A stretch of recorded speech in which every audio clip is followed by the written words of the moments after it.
They called it the Iron Curtain, but not all of it was made of concrete and barbed wire in the heart of Europe.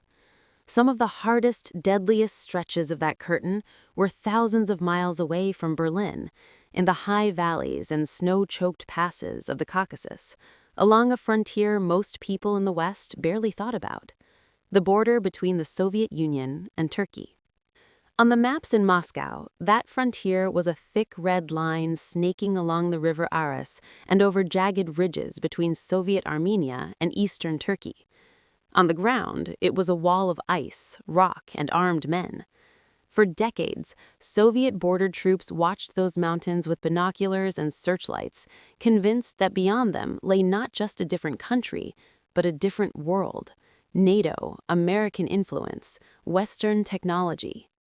And every once in a while, someone on the Soviet side looked up at those same peaks and thought the unthinkable. If I can get over that, I might never have to go back. Long before anyone called it the Iron Curtain, this corner of the world had already seen what it meant to stake your life on a river crossing or a mountain track. In 1918, as the Ottoman Empire collapsed and the Turkish-Armenian War raged, Armenian and Yazidi villagers from the Kars and Sarıkamış regions fled eastward toward the Aras, trying to reach what they hoped would be safety on the Armenian side. One eyewitness, writing decades later, remembered how their group reached the river during a flood. The Aras had burst its banks. People clung to each other as they tried to wade through the torrent. When we crossed to the other side of the Aras River, he recalled, the river had overflowed. The waters took away half of our people. Our family had 23 members. After we crossed the Aras, only a handful were left. Those who survived the river did not find peace. They staggered into Yerevan, the Armenian capital, and collapsed in makeshift camps, sometimes nothing more than the courtyard of a church like Sırp Sarkis. There, crowded together without sanitation, weakened by hunger and exposure, they were hit with waves of typhus and cholera that killed hundreds more. One refugee's father, who had made it across the swollen Aras with his children, died later in Yerevan's epidemic. The lesson was burned into local memory. The Aras was not just a border, it was a test of endurance that many did not survive.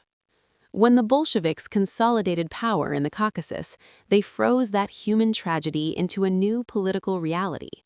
The 1921 treaties of Moscow and Kars fixed the frontier between Soviet Armenia and Turkey largely along the Aras and the surrounding ridges. A joint Soviet-Turkish border commission spent 1925 and 1926 out in the field, hammering in markers, tracing lines across ridgelines and riverbanks. Even that technical work took place under threat. Contemporary reports describe how the commission's work was interrupted by gunfire. Soviet delegates blamed Kurdish bands roaming the area, forcing them to pull back under armed escort. In theory, the treaties guaranteed free movement of people and goods across the new border. In practice, that promise evaporated quickly. The Soviet state locked down its frontiers, and over the next decades, this remote line between Armenia and Turkey hardened into one of the least permeable borders on Earth. Fences, guard towers, minefields, and fortified posts appeared along the Aras and in the mountain passes. During the Cold War, analysts and journalists would later call this stretch the last closed border of Europe, a place that still felt like a living piece of the Iron Curtain long after other barriers had come down. Behind that wall, the Soviet system built something even harder to cross than rivers or mountains, a legal and psychological barrier against leaving. In the USSR, foreign travel was a privilege granted to a tiny minority: diplomats, sailors, athletes, technical specialists, and always under tight control. Internal passports controlled where you could live and work. Attempting to leave the country without permission was a serious crime. Those who tried faced prison, labor camps, or, increasingly from the 1960s onward, confinement in special psychiatric hospitals, where political dissenters and would-be defectors were drugged into submission with powerful neuroleptics. Human rights researchers who later reconstructed the movement for freedom of emigration from the USSR found hundreds of cases in which individuals tried to force their way through this system, climbing embassy walls, swimming rivers, sneaking into foreign freighters, or, in some cases, trying to cross closed borders like the one with Turkey. The pattern is always the same: desperate attempts, brutal punishments. That pattern played out along the Black Sea coast, along the Finnish frontier, along the Iranian mountains, and somewhere along the Caucasus ridges and the Aras Valley, it played out toward Turkey as well. Some of the clearest examples we have involve people aiming for Turkey by sea. The Georgian port of Batumi on the Black Sea became a kind of magnet for those who believed that if they could just get into the water and swim far enough, they would hit Turkish shores and freedom. It was a belief that left a trail of bodies. Consider the case of Anatoly Butko, a doctor from the Donetsk region of Ukraine. Frustrated by the closed nature of Soviet life, he made his way to Batumi and bought a ticket on a pleasure cruise. Late at night, when the ship was far from shore, he slipped into the sea with an inflatable ring, a supply of water, and some chocolate. He could see what he thought were the lights of Turkey on the horizon. He told himself that if he kept swimming toward those lights, he would make it. He never did. The currents in that part of the Black Sea are treacherous. Instead of carrying him south, they swept him north and east. He swam until exhaustion blurred into unconsciousness. When he woke, he was on a beach near Pochi, 60 kilometers north of Batumi, still well inside the Soviet Union. Border guards arrested him, and the state responded not with a fair trial, but by shipping him off to a psychiatric hospital where he was diagnosed with a delusional disorder and chemically restrained. Another man, Kazbek Britov, tried to cross the Turkish border near Batumi in 1963 and was arrested. Rather than treat his act as a political choice, the authorities labeled it a symptom of mental illness and confined him in a Georgian psychiatric hospital for 6 months. Later, he attempted escape again, this time across the Amur River toward China on a homemade raft, demonstrating just how determined some of these people were to get out, no matter how many times the system tried to break them. Damir Gatalin, another Soviet citizen, made his own attempt to flee by sea to Turkey. He too ended up in the notorious Special Psychiatric Hospital in Dnipropetrovsk. The Kharkiv Human Rights Group, which has documented many of these cases, makes a point of noting that in addition to those we know by name, many swimmers died trying to make this crossing, drowned, caught by the currents, or blown up on underwater mines that still lay off the Georgian coast. And yet, in at least one case, the impossible became possible. In June 1962, a Siberian-born ex-soldier named Pyotr Patrushev decided he would try to do what so many had died attempting: swim from Soviet waters to Turkey. Patrushev trained for years in frigid Siberian rivers, then traveled more than 4,000 kilometers by train to reach Batumi. After weeks of observation, he picked a night when the patrol boats and searchlights seemed least active. Slipping into the water under cover of darkness, he began to swim. The crossing took him hours. He had to zigzag to avoid visible mines. Every distant engine noise could be a Soviet patrol. The water was cold, and each kilometer tested the limits of even his hardened body. In later interviews, Patrushev recalled that he knew dozens before him had died on this route, blown apart, dragged under, or hauled back and sent to prison or psychiatric wards. Each stroke was a bet that he would not join them. Somehow, he made it. Exhausted, he reached the Turkish coast and surrendered to border guards. His ordeal was not over. Ankara held him in prison for a year while security services made sure he was not a KGB plant, but eventually he was allowed to leave and granted asylum in Australia. The Soviet state responded by sentencing him to death in absentia, a posthumous threat that could no longer touch him, but that spoke volumes about how seriously Moscow took such defections. These stories cluster along the Black Sea, but they shine a light on the mentality and the risks involved in any attempt to reach Turkey from the Soviet side. If the sea could kill you with cold and currents, the mountains and rivers of the Caucasus could do the same. And unlike the sea, those high passes were also lined with barbed wire, watchtowers, and men with orders to shoot. We know far less, in terms of names and dates, about those who tried to cross the land frontier between Soviet Armenia and Turkey during the Cold War. The border was so tightly controlled, and the archives remain so incomplete that many such attempts exist only as rumors or as lines in secret police files that historians have not yet fully opened. But fragments do surface. One of them involves a man named Avo Abramian from Yerevan. He escaped from a psychiatric hospital in Soviet Armenia and tried to cross the Turkish border. He was caught, dragged back, and sent to the Dnipropetrovsk Special Psychiatric Hospital. There, under the guise of treatment, he was subjected to long-term drugging that, according to later accounts, left him with genuine mental illness. The system turned an act of political will into a medical problem it could then claim to cure. Other research, including work on illegal border crossing from post-war Soviet Armenia, indicates that in the late 1940s and 1950s, a number of people in Soviet Armenia tried to slip across the frontier toward Turkey. Their reasons varied. Some were disillusioned with the new Soviet order. Some were descendants of Armenians who had fled the Ottoman Empire and dreamed of returning to villages that now lay on the Turkish side. Others were simply desperate to escape a system that had already shown it was willing to deport entire populations, as happened to Azerbaijanis expelled from Armenia between 1948 and 1953. The geography they faced was unforgiving. Much of the border tracked the Aras Valley and climbed into high plateaus and ridges where winter temperatures plunged far below zero and snow could linger for months.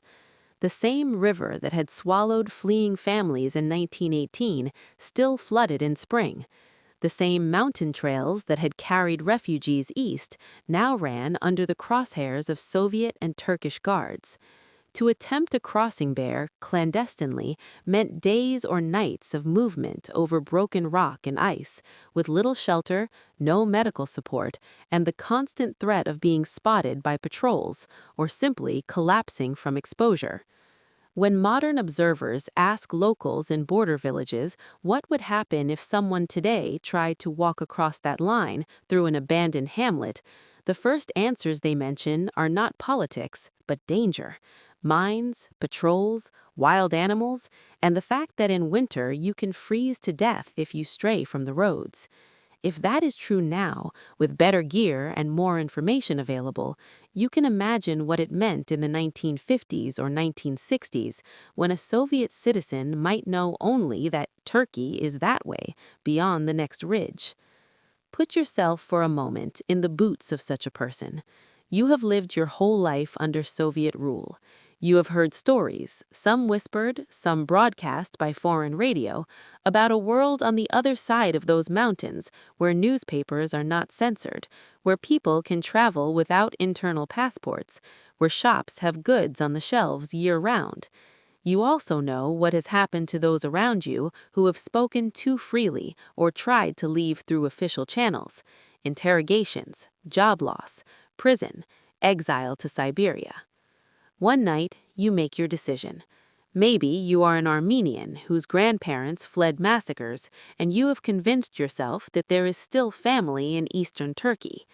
Maybe you are simply done with the lies and the shortages. You gather a few belongings, warm clothes, a little food, some water, and head toward the border. There are roads where trucks and trains pass under watchful eyes. You avoid those. Instead, you choose the old paths, along irrigation ditches in the Aras Valley, up ravines where shepherds once grazed their flocks, over ridges that look from a distance like they might hide you from a searchlight sweep. Your first hours are not so bad. Adrenaline and fear keep you moving. Then the cold begins to bite. The snow, which looked thin from afar, turns out to be knee-deep in the hollows. every step drains a little more warmth from your legs. You try to stay out of sight, which means staying off the ridgelines, where the wind might clear the snow, but also carries the silhouettes straight to the eyes of border coasts. You slip, fall, and get back up. You remember stories from the older generation about people who did not make it over the Aras, who were never seen again. If you are very unlucky, you never reach the river. You collapse in a fold of ground, the temperature drops further in the small hours before dawn, and hypothermia does the rest, slowly, quietly, even before the frontier troops ever spot you. If you are luckier, you reach the Aras itself. Perhaps it is low and half-frozen, forcing you to decide whether to risk breaking through the ice or to search for a narrow, guarded bridge. Perhaps it is in flood, like in 1918, roaring black under a sky without moon, ready to drag you downstream if you misjudge the current. If you somehow make it across and up the far bank, your ordeal is only half done. On the Turkish side, the army and gendarmerie also guard the line. During the early Cold War, they knew that any Soviet citizen crossing illegally could be either a genuine refugee or an intelligence plant. Caution came first. Many such arrivals were detained, interrogated, and held for months while Ankara verified their story and made sure they were not a KGB operative sent to embarrass them. Only after that did they travel onward, eventually resettling in Australia, where he built a new life as a journalist and writer, an anti-Soviet dissident from halfway around the world.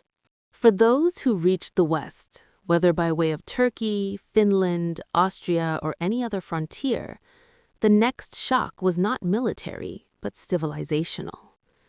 If you had spent your life in a system where even ordinary consumer goods were rationed, where you stood in line for bread, meat, or shoes, and where your only computers were giant machines hidden in research institutes, the first encounter with Western everyday technology could be as jarring as the first breath of free air. You might land in Istanbul and see bustling bazaars stocked with imported goods, Western radios and televisions. If you received asylum and made it to Western Europe or the United States, the contrast grew even sharper. In American and West European cities by the 1970s and 1980s, supermarkets overflowed. Office workers used photocopiers and fax machines as casually as they used pens. Universities and corporations ran on computer systems that dwarfed anything the average Soviet citizen had ever seen, humming away in climate-controlled rooms full of screens and blinking lights. For someone from the Soviet side of the Caucasus, where even crossing a river could mean death by exposure, this was more than a change of scenery. It was an unsparing, physical demonstration of a truth Soviet propaganda had always tried to deny, that the capitalist world was not collapsing, but pulling ahead, that the side you had been taught to despise had managed to build not just powerful weapons, but a society where technology and abundance touched ordinary lives. Soviet leaders knew this. That is why they jammed foreign radio broadcasts. That is why they guarded typewriters and photocopiers like dangerous weapons.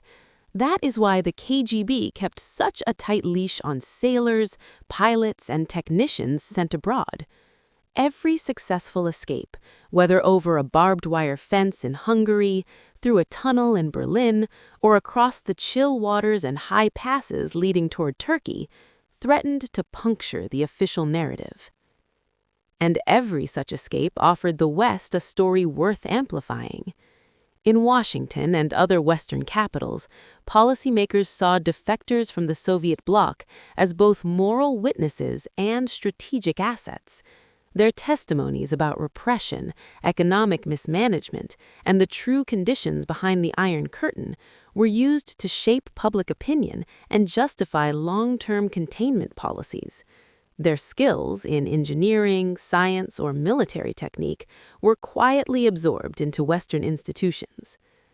In that sense, even the most obscure, poorly documented attempts to cross the Turkish frontier, those frozen nights in the Caucasus, those desperate swims off Batumi, fit into a larger pattern. They were individual answers to a collective question. Given a choice between staying in the Soviet system and risking everything for a chance at the West, what would people do? The fact that anyone was willing to walk into snowstorms, step into floodwaters, or swim through mined seas to reach a NATO border speaks for itself. We will probably never know how many tried to reach Turkey over those mountains and never made it. Their bodies would have vanished under snowdrifts or been carried away by the Aras. Their names would have remained in a closed file or never been written down at all. But the stories we do have, from Petrushev's Black Sea Marathon, from the Armenians swept away by floodwaters, from fugitives dragged back into psychiatric wards, are enough to sketch the silhouette of a frontier that was as deadly as any wall. For an American audience, that frontier is a reminder that the Cold War was not fought only in the places we see in archival newsreels. It was also fought in out-of-the-way valleys at the edge of empires, where a Soviet border guard might scan a snowfield with night vision goggles, while on the other side of the world, American engineers tested a new satellite system or rolled out a faster computer chip. The men and women who tried to cross from the Soviet Caucasus to Turkey carried that contrast in their heads long before they ever saw it with their eyes. They had heard the static-filled voices of Western radio announcers talk about cars, elections, and space rockets. They had seen, on rare trips to large cities, the difference between Soviet propaganda posters and glimpses of foreign magazines or tourists' clothes. When they finally stepped onto Turkish soil, or into an embassy, or onto a ship flying a Western flag, they were not just crossing a line on a map, they were stepping from one technological and political universe into another. The mountains and rivers they passed through, and the cold, disease, and bullets they risked, were the price of that step.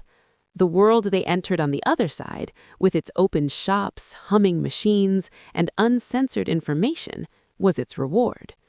In their own quiet way, those journeys told the same story that bigger events like the moon landing or the fall of the Berlin Wall told in front of cameras.